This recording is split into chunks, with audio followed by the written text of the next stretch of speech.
Hello, everyone, and welcome back to Chitheads. My guest today is Shambhavi Sarasvati. Shambhavi is an American householder sannyasini and a teacher of Trika Shaivism and Dzogchen. She is the author of Nine Poisons, Nine Medicines, Nine Fruits, Pilgrims to Openness, The Play of Awakening, No Retreat, Poems on the Way to Waking Up, and other books. Shambhavi serves as the spiritual director of Jaya Kula, a nonprofit community of practitioners with teaching centers in Portland, Maine, Portland, Oregon, and now recently San Rafael, California. Hi, Shambhavi. How are you? I'm great. Hi, Jacob. So this is actually not our first rodeo. We did a podcast interview together about 3.5 years ago now, which is kind of insane to think it's been that long. It is. Episode 29, which was a wonderful episode. For those that haven't heard it, please go back and give it a listen. And I have, since then, I sort of told myself with regards to the podcast, I wasn't going to return to any past guests, even though I love them so much, until after the 100th episode. Well, now we're past 100 episodes, and we're also in this incredibly precarious time. And of course, you came to mind as someone who has a lot of valid insights and some contemplative wisdom that would be very fruitful to consider and contemplate right now. And actually, as I was thinking about it, it's wild, but I think this is going to be episode 108, Shambhavi. Oh, wow. I love that. And I'm actually talking to Shambhavi on her Skype screen name, which is Shambhavi 108. So, people hear about this idea 108 or this number 108 all the time if they're familiar with, yoga and the wisdom traditions. Can you talk about 108 just to start and Oh my what it gosh, means? there's so many ideas about 108. Yeah, there are. Some people say there's 108 lokas or worlds. Then another idea is that 8 and 1 add up to 9. And of course, with some exceptions, mantras are done in multiples of 9. And Mm. there are also 9 grahas, 9 planets that are used in Jyotish, which is Indian astrology. There's an article by Georg Feuerstein, you have to leave it to the Germans, that outlines so many different complicated reasons for 108, but I'll just leave it at that. I like simplicity. Yeah, and it's interesting to me because it's often referred to as an auspicious number, and people then say, well, why is it auspicious? And isn't it? I've always sort of thought it's interesting to even ask that question, why? Because it's auspicious in a sense, right? Auspiciousness is kind of a quality of reality.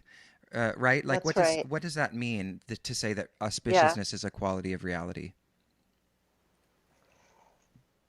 So in the traditions that I practice in and teach in, the core practices are all meant to help you to make direct contact with the essence nature of reality, or what's called the natural state.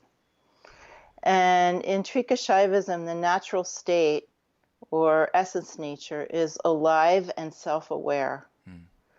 And so it's the fundament from which everything is arising. All manifest forms are arising and made of that alive, self-aware base state, you could say, or natural state, or we call it Shiva nature. Just in the same way that waves are arising from an ocean, where the waves are actually ocean. Mm. They're made of ocean. And they have sort of a quasi-independent existence. So when we are doing a lot of sadhana, spiritual practice, or if we just get lucky and happen to be born more awake, what happens is the gates of our perception start to open. And through those extended perceptions, we can actually directly encounter and experience that alive, aware reality. And when we do that, what we encounter is what we could call auspiciousness. Mm. I call that auspiciousness wisdom virtues, because in my encounter with that natural state, I encountered what I did not expect and what none of my teachers had ever explicitly taught me, which is that all of reality is made of wisdom, and it's a kind of a virtue wisdom. For instance, compassion and mercy and kindness and devotion and this vast intelligence and curiosity and playfulness and a gladness, a feeling of gladness. So these are very definite and consistent perceptions / experiences that I've had of the nature of reality, of what our realities actually made of. The interesting thing is that when we're talking about traditions like Trikashaivism, which is referred to as a tantric tradition, many people focus more on the energetic level of experience. So we could say in general that we have 3 related experiences that are on a cascade or a continuum from more gross to more subtle. The physical level of experience is the most gross, and then in the middle is energetic experience. And then the most subtle is wisdom. When people are talking about Tantra, they often just get stuck on that energetic experience. Students will often come to me and say, oh, I felt a squiggle here, a tingle there, or a rushing in my spine. And, that's great. But the real sort of prize, if you will, is to be able to directly perceive wisdom in every moment. And that wisdom that we perceive is utterly beneficent. It's hard to understand from our perspective when we experience suffering, but there is nothing but mercy and compassion and playfulness and gladness here. Well, that's beautiful, and I'm hoping that's sort of where we can end up. But I want to circle in now, or rather, bring in kind of the situation that we're encountering. And of course, right now, I think for many people, they may find from the surface level, right, from the surface level of our experience, it difficult to grasp reality as wisdom or compassion, because there's this huge obstacle in our way. And that obstacle is COVID-19 and all of the associated, issues and struggles and challenges that we're facing as a result of it. So what from your perspective as a teacher of Trikashaivism, as a spiritual teacher more generally, are the main kind of challenges, aside from our obvious medical challenges, what are the primary challenges that we're facing spiritually in the face of COVID-19 and this epidemic or pandemic? Okay, can I answer that specifically with spiritual practitioners in mind? Yes, absolutely. Okay, so I think the number one obstacle that I see happening is people forgetting their practice. Yeah. Forgetting the view of their traditions in the face of their anxiety, their fear, in the face of things seeming to be going terribly wrong. This seems to be, in a sense, a reason, if you will, to just become extremely ordinary and freak out or be very, very angry or let yourself sort of sink into a mire of very uncomfortable feelings, feel victimized, threatened, etc. And I'm not saying that people should somehow, through some trick of the mind, stop feeling these things. Mm-hmm. These are all karmas that are manifesting. And one of the wisdoms in a situation like this, or any extremely threatening situation that we encounter, is that we get to see what the state of our practice really is. Yeah.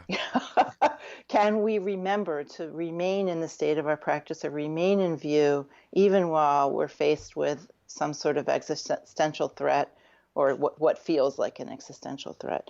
So the number one obstacle is forgetting our practice. Yeah. And in the direct realization traditions, the idea is that we would be in the state of our practice, whatever that might be, that we would remember to drop into the state of our practice and remember the view of our traditions 24/7, not just when things are easy or comfortable or it's convenient.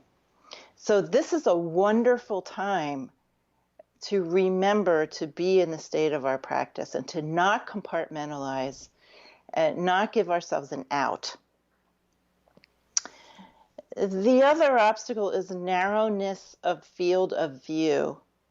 One of the things I've noticed is that despite all of the discourse in the public sphere about privilege, so many people are forgetting that we can't always use we when we're talking about this quote unquote new threat to us. There are millions and millions and millions of people around the globe who are facing existential threats every day of their lives. And there's a certain strata of people for whom facing an existential threat is a surprise. Yeah. So I would encourage everyone who's a practitioner to really widen your field of view and understand that existential threats are normal and natural. They occur all the time. If you've been sheltered from them, that's Good for something you. that's something to take note of. Yeah. But we need to widen our view, and that will help to ratchet down the level of reactivity around this, especially the form of reactivity that says, this is, an unprecedented situation. It isn't unprecedented at all. There have been many, many existential threats that have addressed large swaths of human populations. And then there are you sort of say, micro existential threats that threaten certain people every single day, if not every minute of every day. People who have food insecurity, who have no health care ever, no social supports, nowhere to live. So this is a really good time to get some perspective as a practitioner and just as a human being, and to understand our privilege more and to step out of our hothouse of self-concern. So I appreciate all that you're saying. I think it's really insightful and important to reflect on. And so, for those that are finding themselves, because it is, like you're saying, it's not really a matter of rationalizing yourself out of these reactive fear experiences, because some people just, that's their triggered response, is fear and anxiety.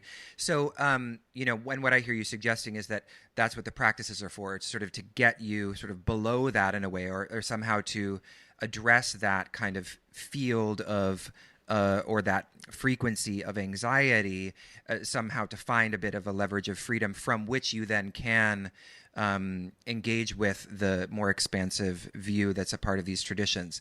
But I guess we are speaking to spiritual practitioners, and we're assuming that they all have practices. But what if there are some people listening, and I'm imagining there are, that don't really have a core practice, don't have a Stamba practice? What would be your suggestion for those students? What resources can we point them to have something to work with right now? Generosity. So when we feel threatened or something is going to be taken away from us, the most wonderful thing we can do for ourselves, first and foremost, but also for other people, is to give. Because we all have an inexhaustible wellspring of love and riches, inner wealth, that we don't often recognize, especially in a culture that teaches us to be very self-protective and always, even if it's not true, we have the feeling that we're always on the verge of losing it all or something like that. But we all have an inexhaustible wealth of love and value to give. And even if we're practicing social distancing or we're staying at home, we can give money, we can give comfort, we can give prayers, there's many things we can give. Some of us might even want to volunteer, like at food banks and things like that, if we feel like capable of doing that. But there is nothing that can make us feel more in sync with ourselves and nature than serving and giving. There's also a beautiful form of meditation that's comes from Buddhist traditions called Tonglen. And Tonglen is a practice of giving, and it's also a practice of discovering our inexhaustible inner value and wealth. There's a version of Tonglen on our website at jayakula.org, and I've also posted it to Insight Timer. I think it's on SoundCloud also. But in any case, there are many versions of Tonglen. I'm sure there's hundreds of versions on Insight Timer. But I think even if you're not practicing, it's not a difficult kind of meditation. It's not boring, as some people find meditation to be. So, and I would really recommend that as a way of participating in supporting people in a subtle way and discovering that even in a time of threat, you still have indestructible value and you still have wealth. So, we're talking about fear and anxiety, and one of the things that you write about in the 9 Poisons, 9 Medicines, 9 Fruits book is in Medicine 7. The Medicine 7 is called Recognizing the Wisdom in Pain and Fear. So I'm just wondering how that teaching could be helpful right now. How can we work with our fear at this moment rather than or without being consumed by it? Mm-hmm. Well, in a sense, we want to be consumed by it, but not in an ordinary way. Okay. I've told this story before. I think I've written about it in 1 or 2 of my books. But when I was in my 20s, I developed a really serious fear of flying. And I had to fly, or, I wanted to fly. I didn't want to be someone who couldn't fly. So I kept flying. But I literally would hyperventilate and curl up in a fetal position on the plane and ask the stewardesses to hold my hand as the plane was taking off. Oh. It was incredible. Yeah, I was terrified. I don't know exactly why it appeared at that time in my life, but it was pretty debilitating. In any case, as I wrote about somewhere, my 20-something-year-old solution to that was to take Valium and drink booze on the plane. That would probably be my solution as well. But it actually didn't help. Right. It just made me tired and scared. Oh, gosh. So it really didn't take away the fear. Anyway, eventually I learned to do open-eyed non-conceptual meditation. And I started to do that on the plane. And really, when you're doing that kind of meditation, you are completely defenseless. So I was sitting, you have no support, nothing to distract you whatsoever. And I would sit and the fear would just race through my body like an electric charge. It was unbelievably uncomfortable. And I just felt like the bottom was dropping out of my existence. And then as I was doing that, I really had this experience of God. I had this experience of reality and that it was the refuge, not being on ground as opposed to being on a plane. And after that happened, I couldn't wait to get back on the plane so that I could be terrified, so that I could practice in this way. Wow. Fear is one of the emotions that we practice with in tantric traditions. And I think there's 2 ways that this is extremely useful and can help us find the wisdom in the fear. First of all, many people in our culture, and I would say many of my own students, are afraid of being uncomfortable. Mm-hmm. Yeah. In a way that is really debilitating and really an obstacle to practice. So if we can just let ourselves feel fear and not try to antidote it, if we can do our practice while being afraid, and of course when we're doing sadhana, we're relaxing so the fear can express more, we can hopefully come to understand that it isn't so bad being uncomfortable, that we can survive being uncomfortable. And that will really help our practice. So there's wisdom in that. And then if we are feeling a lot of fear, we can recognize that as a great opportunity, because again, we have a certain swath of our culture who doesn't really very often get to feel literal fear. We feel a lot of anxiety and self-worry, but that is very different than actual fear. So if we have an opportunity to experience that, we really can practice in a very traditional, ancient way by looking into that fear, letting it take over while we stick ourselves to whatever practice we're doing. And I think there can be some really profound results from that. Yeah. Beautiful. So, to continuing the fear question, how does this connect to the fear of death? Because clearly, a lot of people are afraid of dying right now, because the threat is legitimate. And of course, there are many contemplative spiritual wisdom teachers who sort of discuss this idea of practice as being sort of a preparation to die in some way. And so, how can we use that, fear of our own mortality as in sort of the similar way that you're suggesting? How can we use that in a spiritual or contemplative way? Well, I think there's maybe two different ways that come to mind immediately.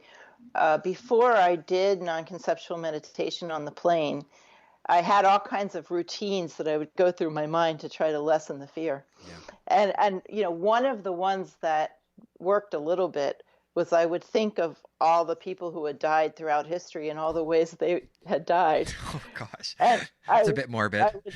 I would tell myself, if they can do it, so can I. Oh my gosh, that's If they amazing. can get through it, so can I. I don't know if that helps anybody, but I think there is something sort of it's and I actually said this recently because I was talking to also I believe it was Isa about this, but I had gone just before everything, all the shit hit the fan with everything, and we couldn't go out or couldn't go to public settings. I went to this show called "We're All Gonna Die," and or "We're Gonna Die," and it was sort of this woman basically sings at the end. It's not a musical, but it's sort of a one woman show, and she sings songs. And the end of it, the song, the lyrics are like, "We're gonna die and it's gonna be okay," and she invites everyone to sing with her, and so the whole audience at the end was just singing "We're gonna die," and even though just saying it, naturalizing the fear. Yeah, and but also making it's sort of like this shared catharsis, right? It's sort of like there was something comforting about it. And because we all sort of think, oh, we all die alone. We hear all these things, we all die alone. But, and I guess we do if we think about it in terms of our individual embodiment. But we all don't die alone in the sense that it's the true one single shared experience that we all have. Well, birth too. Yeah, that's true. So that leads me to my second way we might work with this if we have this capacity in our practice. My root teacher, Ananda said, "We've never been born and we never died." And what she meant was something like, again, the waves in the ocean. Something is arising and subsiding, but it is only quasi-independent. It isn't really an individual. I mean, if we were on the beach, we normally see ourselves like this. If we were the waves, we kind of get up out of the ocean and start wandering around on our own. That's how we see ourselves, as these separate entities. But when we have a little more opening in our practice, we start to feel, in a real sense, our continuity with everything. And that is the real refuge. So the waves in the ocean, when they arise, nothing has really been born. It's just an ocean expressing something. And then when it goes back into the ocean, nothing has really disappeared except some particular form. And this is a direct experience that we can have. So we can have this contact with the eternal, that there is something here that is actually who we are and what we are made of and what we are arising from and going back to, that always remains what it is, regardless of all these like crazy madhouse of manifestations.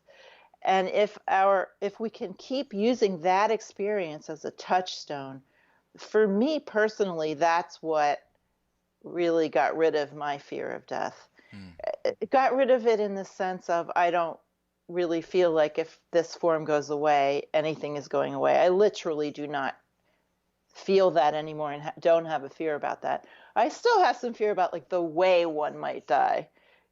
I would really rather not like, have certain kinds of deaths. There was this funny interview between the Dalai Lama and Christy Turlington ages ago.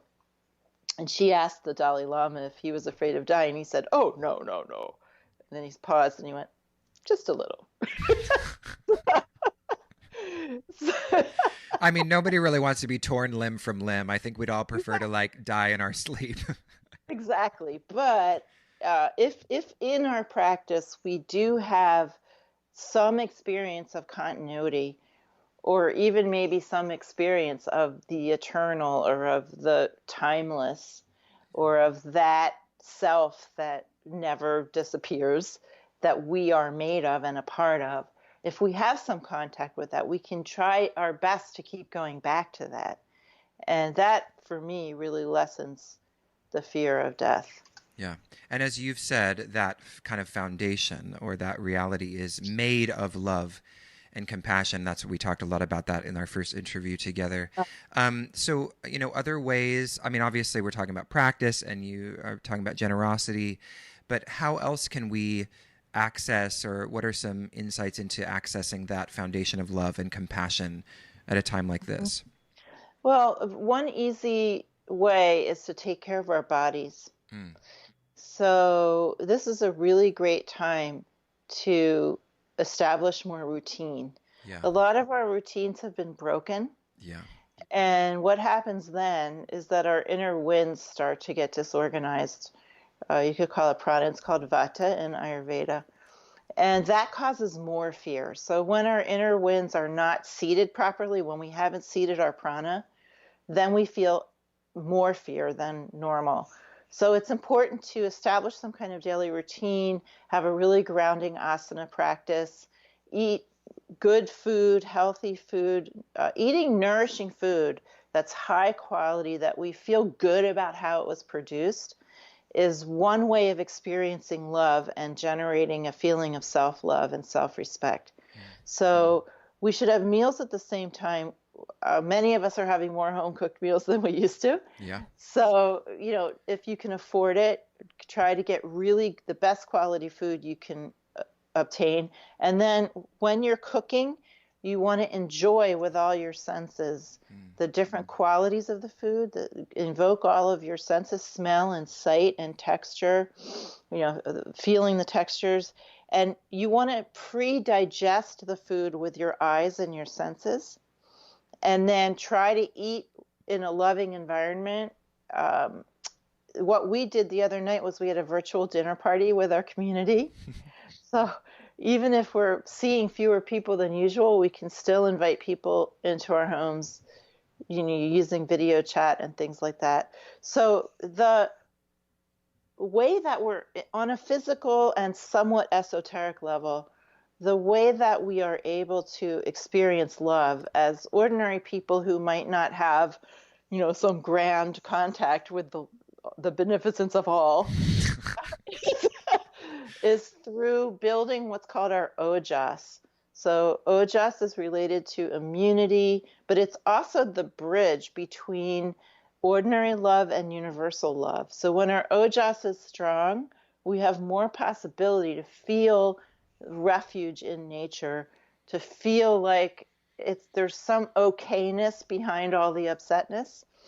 Yeah. And there's more ability to weather difficult circumstances. So eating good food, eating it with attention from our senses, pre-digesting it, enjoying it, eating it in a loving environment, having routine, having beauty around us. So fill your house with flowers if you can afford it. It's a good time to do home beautification projects. Yeah. Use essential oils that are sweet and full, nourishing feeling. Drink lots of good water. Try to get the best quality water you can. We use these filters called Berkey. It's like a filtration system that from what I've experienced anyway, is most like fresh spring water of any water that I've tasted. Mm. It's somehow recaptures some of the sweet taste of good natural water, which I think is really important for Ojas.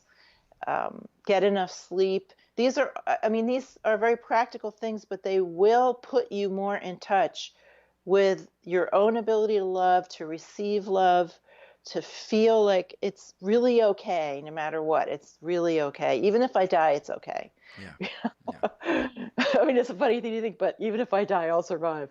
It's fine. Yeah. Even if I die, I'll survive. I love that.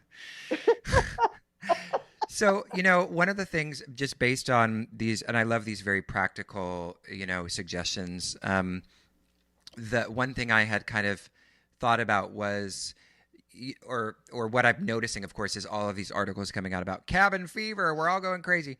But isn't it possible to kind of, flip that around and turn it into kind of a retreat situation, like a retreat setting? And so I'm just wondering if you have any kind of suggestions on how we might transmute our perception of our own home situation into something more divine and less like a prison. Hmm. Well, I think it is if we don't have to go to work, if we're not considered essential workers and we're not scrambling in some other way to pay the bills, that it is a very good time to do more sadhana. But I don't think it's a good time to isolate ourselves more. Right. So I think there needs to be more of a pulse rather than going on full-on retreat. I mean, some people will take any opportunity to go on a full-on retreat just because that's their nature. That's how they showed up, and they like doing that, Yeah. and they don't really care about seeing other people. But for for the rest of us who miss our cafes and dinner parties and things like that, I think have a pulse. So yeah, doing some additional sadhana, but also taking some steps to reconnect with people in different ways than maybe is possible. And also remembering to reach out to people who may be alone. Like if we're sheltering in place or have a stay-at-home order, there's a lot of people who live alone. Yeah. And, reaching out to those people and giving at least verbal support, if there's no other kind of support you can give because of the various orders in place, to the people that are having to go out and work. I mean, I'm living with someone who works in a grocery store, and he's just having a really hard time with the amount of work that is having to be done and the risk that they're putting themselves at every single day and fending everyone else's anxiety at the grocery store. It's exhausting. So while I'm saying this because I want to, in a sense, I'd like to send a message to some other teachers that I've heard online, teachers that I actually really respect, who have forgotten that not everybody lives like they do and have given this advice. Oh, we should all take this opportunity to go on retreat, and we should all do this, and we this, and we that.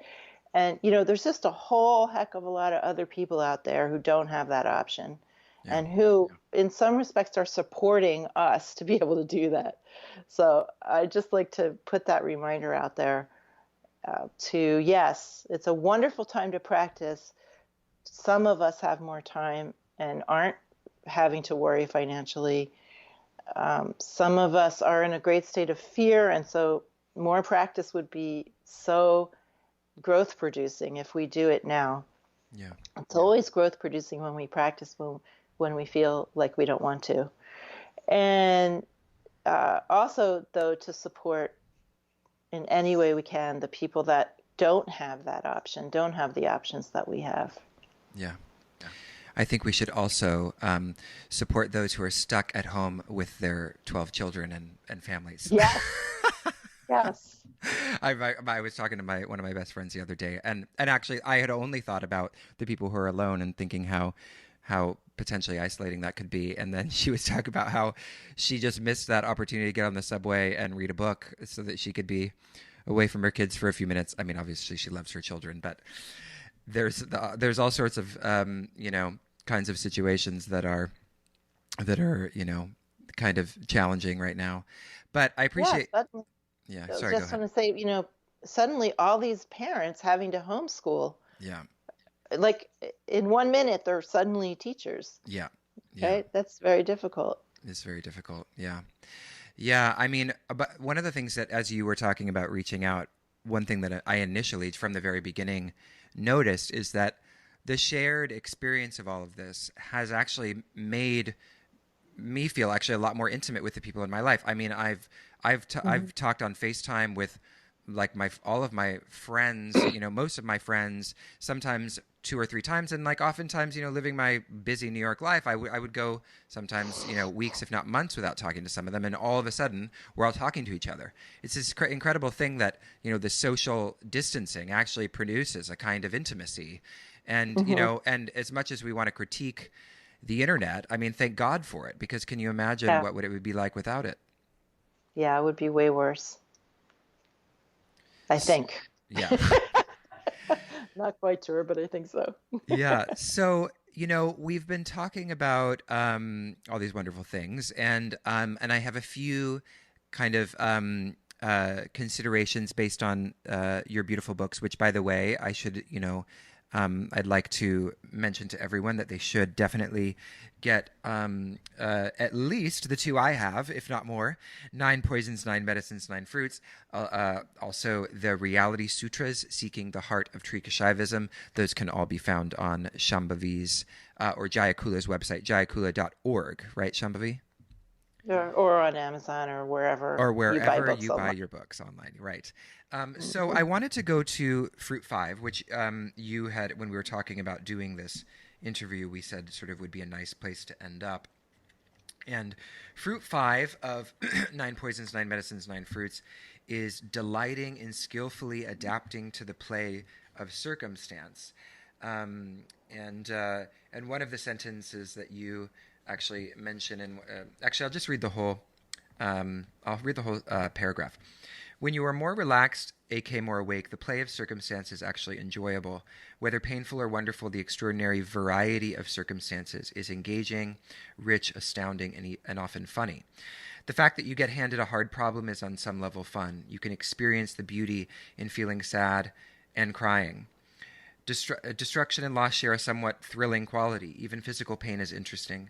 When outcomes surprise you, whether in a happy or painful way, there is joy in the dance-like capacity to adapt smoothly and skillfully. All in all, I would say that life becomes more like an amusement park ride or a dance festival or like surfing and less like a daytime soap opera. So, Shambhavi, can you take us to that kind of destination or orientation? Because obviously, initially we might think, oh, well, there's nothing wonderful about this. There's nothing, enjoyable about all this death and sickness. So, how do we get to that kind of perspective? Based on what we've been talking about. Hmm. Well, first of all, we have to consider, especially in our culture here in the United States, changing our definition of success or of things working out. What does it really mean to have things be working out or be successful? And generally, even if we haven't articulated this to ourselves explicitly, what that generally means is I get what I want, I don't lose anything I want to lose. So that means that in order to power through reality, which isn't like that, reality is a huge improvisation. Uh, in order to do that, we have to hold on like maniacs to what we don't want to lose, and we have to aggressively pursue what we want despite whatever circumstances might be arising.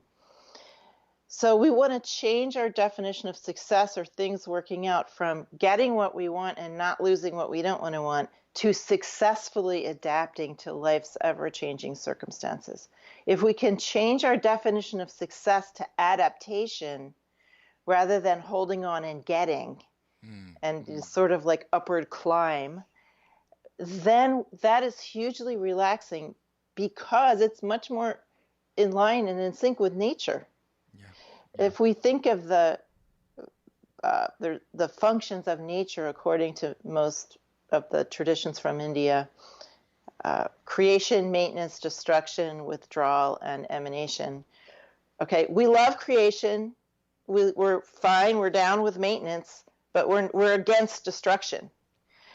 And so we can't adapt skillfully because we see destruction as something going wrong when it's actually just a phase of nature that's happening all the time, of reality.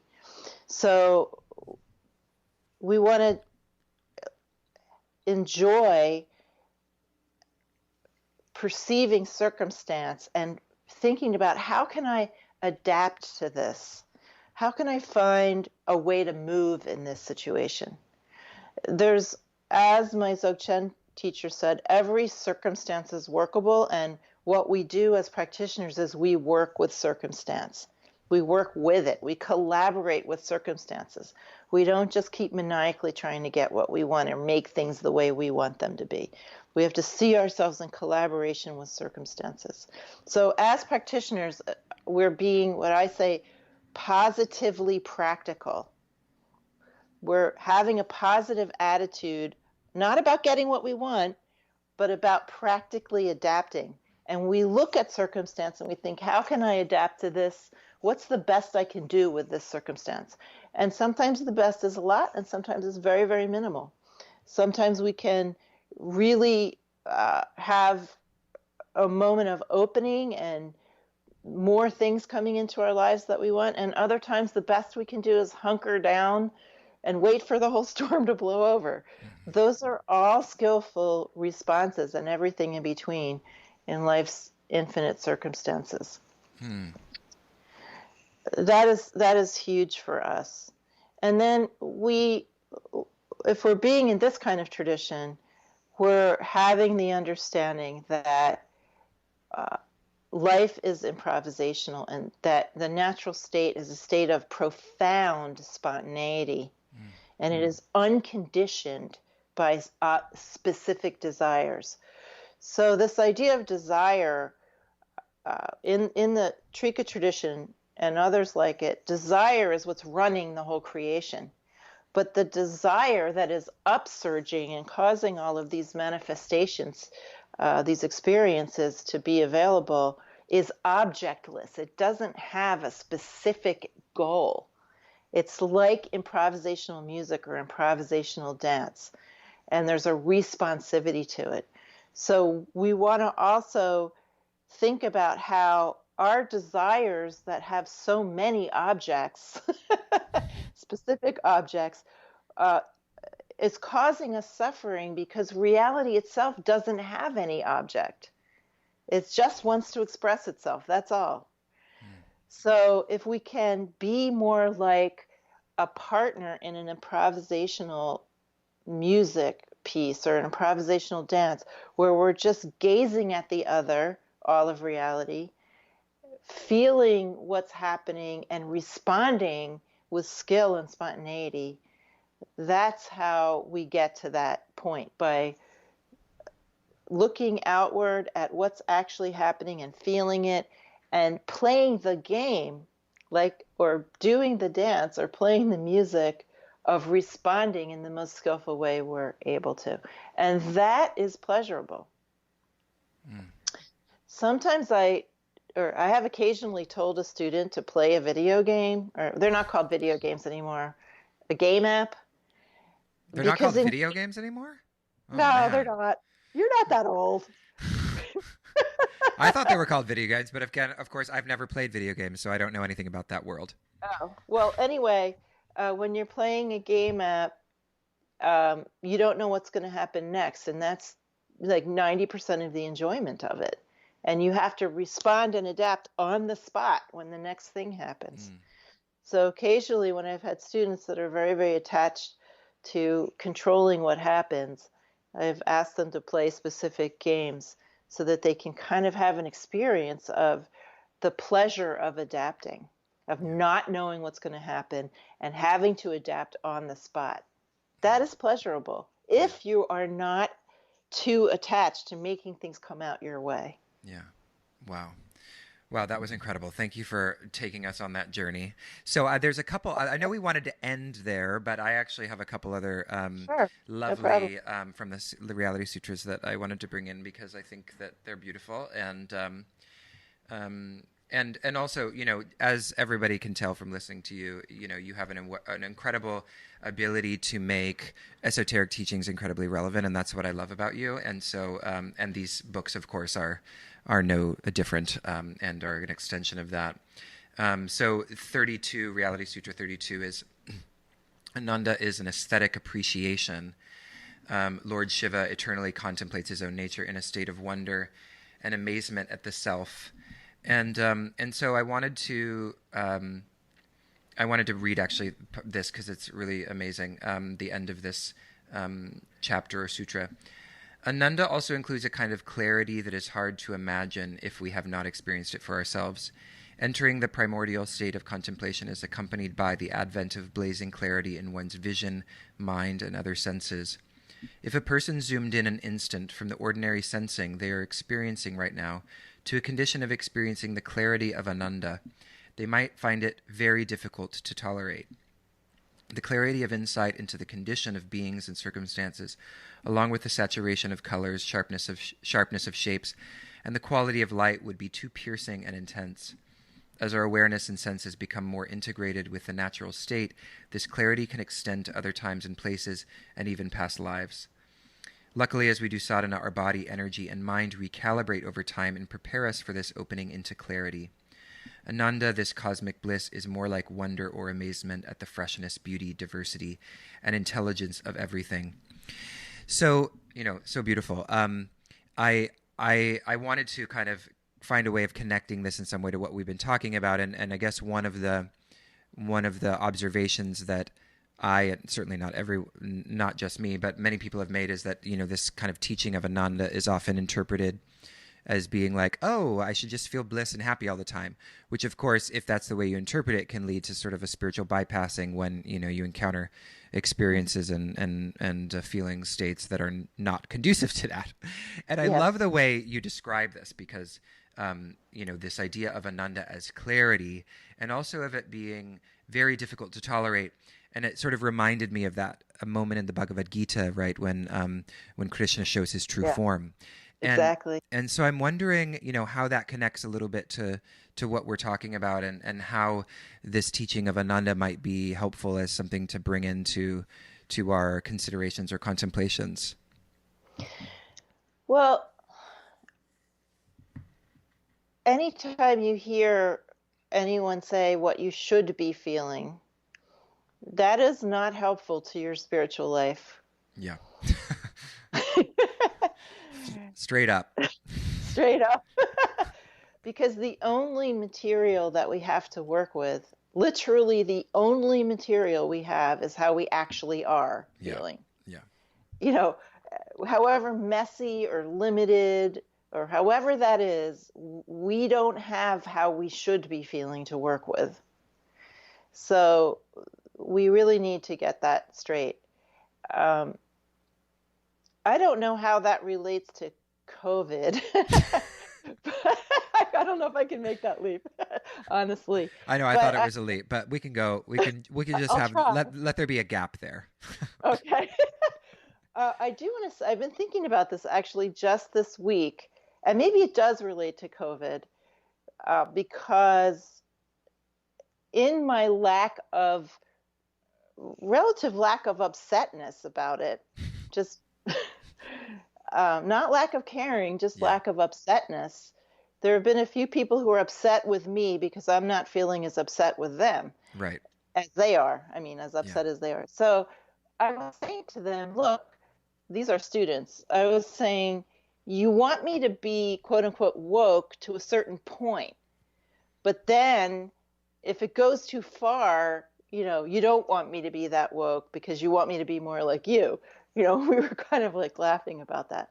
But that led me to think that between the many, many teachings that happen in this country that are only relative teachings, like lineages and teachers that only give relative teachings, they never get to what the absolute reality actually is. From that to spiritual bypassing, where people are talking about this conceptual idea of Ananda, or they don't really have that experience. They maybe have some like little happy experience, but it's not really that. in between, I think the space that I really want to inhabit is to be able to talk from my own experience about that absolute nature of reality, uh, without, or with it being clear that we can entertain this. It is not spiritual bypassing always. It is how things are. And even in the midst of crisis, we can still remember this. We can still remember the absolute nature of reality without bypassing how we are actually feeling. We can still remember and receive teachings and remember within our own wisdom hearts the absolute nature of reality, even as we're experiencing our own karmas manifesting themselves as usual. We have the capacity to hold both. So we shouldn't dismiss the absolute because, as they say in many lineages here in the United States, while people aren't ready for that, or they have to go through the relative first, and then somehow they never get to the absolute, Yeah. right? And also, we don't need to always dismiss it as spiritual bypassing. So I am talking from my own experience 99.99% of the time. When I am not talking from my own experience, as my students know, I always preface it by saying, I haven't experienced this, but this is what my teachers told me. And it is for me, it has always been such a wellspring and sort of opener of my own small sense of self to recognize that my teachers are having this experience and that it's possible to get there by doing sadhana and just paying attention. So I think that even, and maybe even especially, when we're in circumstances that would make us forget the absolute nature of reality, that it is this unbelievably intelligent source of compassion and mercy and wisdom, we can still remember that. We can hold the absolute and the relative together in one heart, in one mind, in one body. And even if you don't have the kind of experience of what I was talking about when I wrote about Ananda, if you resonate with it at all in your heart, that is experience. So we all receive transmission of the nature of reality in different ways. And one of those ways is simply like a little bell ringing. I don't know why that sounds right to me, but it sounds right to me. I recognize it. Yeah. I don't have that full experience yet, but I somehow, despite my rational mind, I know it's true. That is really the beginning. That's the seed. And we should hang on to that because that is God speaking to us. Yeah. That's beautiful. So I really appreciated what you said at the beginning when you first started talking about this, where you were mentioning how this kind of pattern of people being upset if you're not upset, and this associated assumption that if you're not upset in a certain kind of way, then you don't care. And I'm wondering what that comes from. Is it because we don't have enough nuance in our understanding of these things that we conflate care with being upset? Is it something more? What's the kind of operative ignorance, so to speak, that's there in that? Well, being upset about something that is fundamentally not upsetting, death is fundamentally not upsetting. Because it's just so natural and normal, and nothing is really happening. I mean, according to absolute view and my own experience, nothing is really happening when someone dies. They're still there on some level, and something is just resolving back to the unmanifest, to the unconditioned, and it's fine. Ananda Mayama got criticized also, believe it or not, because she wouldn't be upset when people died. People just thought that was very, very weird. So we can see the various karmas that we have. They're just like little forgettings. We forget how things actually are. And it's perfectly natural. We were made that way. We were born that way. I can't go into why that is right now, but the those forgettings they have momentum. So karma is patterns of energy and awareness moving through time, and it has momentum and it wants to survive.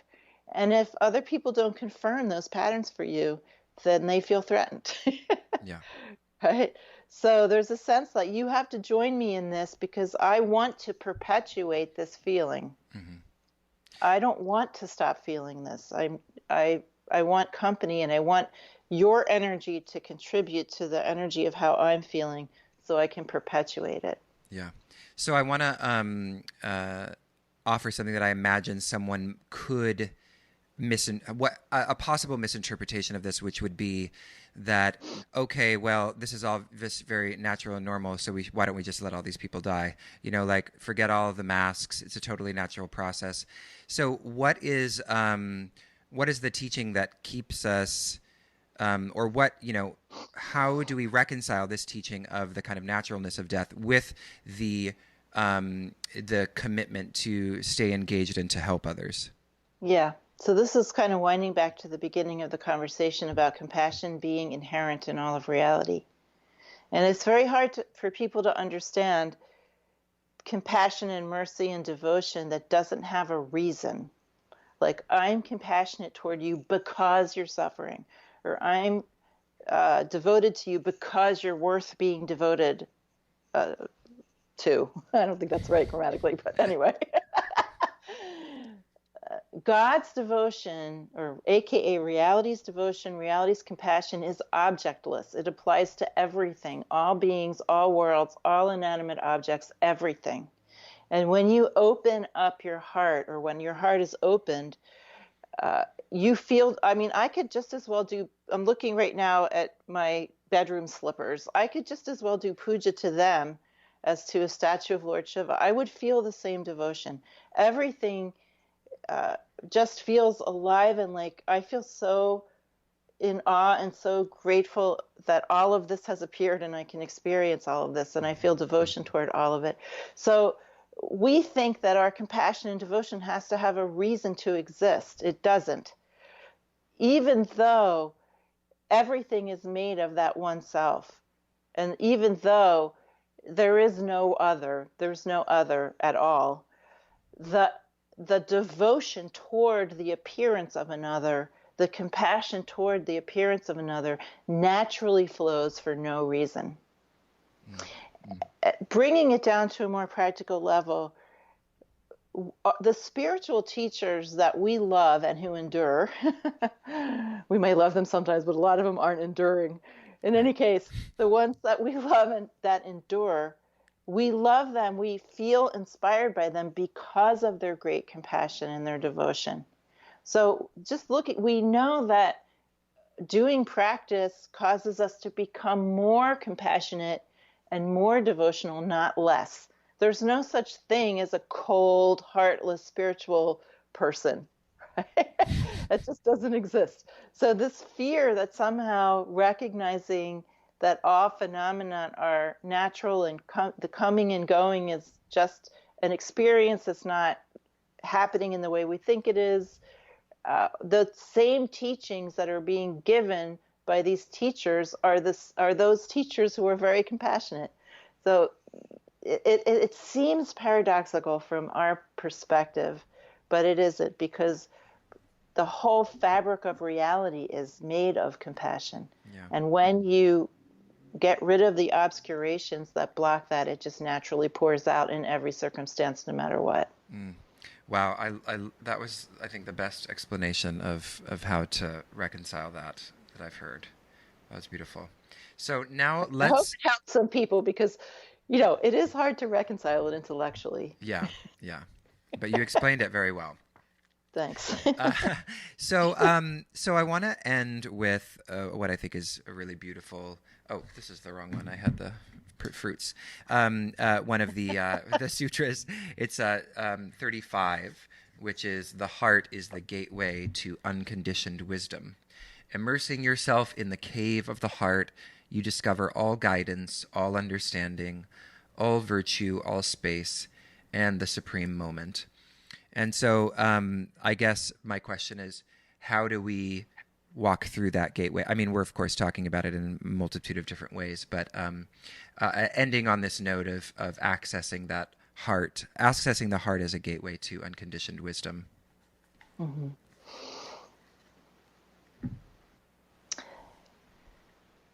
So the very first way that I learned how to do this was when I was in my mid-20s, and I met a teacher who wasn't, a particularly traditional teacher, but in any case, she taught me to go inside my heart space, the cave of the heart in the center of the chest, ask a question and receive an answer. Hmm. So it's kind of like inner divination. Right? So I can suggest that. We all have an experience, most of us anyway, of knowing what's right for us without any thought process happening. We feel an upsurge from the heart space that says, yes, do this, no, don't do this, or this is right for you, this isn't right for you. Here's what you should do, here's what you shouldn't do. And we all have that, but we override it with our minds and our anxieties and our worries. So learning to pause, recognize that upsurge from the heart, the upsurge of wisdom, it's God, it's your own self, your own enlightened essence nature talking to you directly from that space. If you know what I'm talking about already, which I think many people will, you pause, you listen to it, and then you follow it without any further contemplation. Don't override it. Don't second guess it. This is very scary because we try to control outcomes with our mind. Mm-hmm. But if you follow the upsurge of the heart, you cannot go wrong. You cannot make a misstep. It will be the best thing to do. It may not result in what your worried mind is telling you to do or what your emotionally fixated aspects are telling you to do, but it will be the most direct route to relaxation and greater confidence in yourself and freedom. What this teacher taught me gave me tremendous confidence. I mean, it's one of the most important things I ever got taught in my life, to be able to do this. And it takes courage. It really takes courage to let go of mind and just follow this inner divination wherever it takes you. But as you do it each time, you get more in contact with wisdom, you have more confidence in it, you have more of a sense of who you really are, you feel much more relaxed in your life when you're doing this. Now, you may feel a lot of fear before acting on that inner wisdom, but the hallmark of that process is that once you act on it, you feel more relaxed. The hallmark of following anxiety and rationalistic mind and emotional fixation is that when you follow it, you still feel emotionally fixated and anxious even afterwards. You're still thinking about it, you're still worrying about it, etc. But when you follow the wisdom heart, you're following the heart of compassion, you're following God, you're following your own essence nature, and you always feel a sense of right afterwards. Wow, what a beautiful note to end on. Well, this has been such a pleasure. I'm so happy that I've had this opportunity to chat with you again, and we'll have another one after the 200th episode. 208th. Yeah, I know, it's so auspicious. So, just to end, as we always do, I just would like all of our listeners to take the opportunity to learn more from Shambhavi by buying her books. And you are also doing a regular series of satsangs right now. Do you want to talk a little bit about how people can hook up with that? The best thing to do is to request membership in a Facebook page called Jayakula News. So then what will happen is you'll receive a daily notice with a Zoom link. What we started doing, because I'm sequestered at home and I can't see most of my students, which is really sad. Wow. Yeah, is I'm doing satsang every single night and then in the afternoons on the weekends. So if you want to get in on that, join Jayakula News and you'll get the notifications. Yes, and please do that, and then tell Shambhavi you discovered her here on the podcast. I would love to hear that students got sent your way because of this, which is always my hope, is that people will be exposed to the wonderful teachers that we have on that I get to the pleasure of interviewing. Is there anything else that you want to share? I mean, obviously everything's on hold, so you probably don't have any in-person workshops scheduled for the immediate No. term. But Oh, anything we else are you'd like to doing share? well.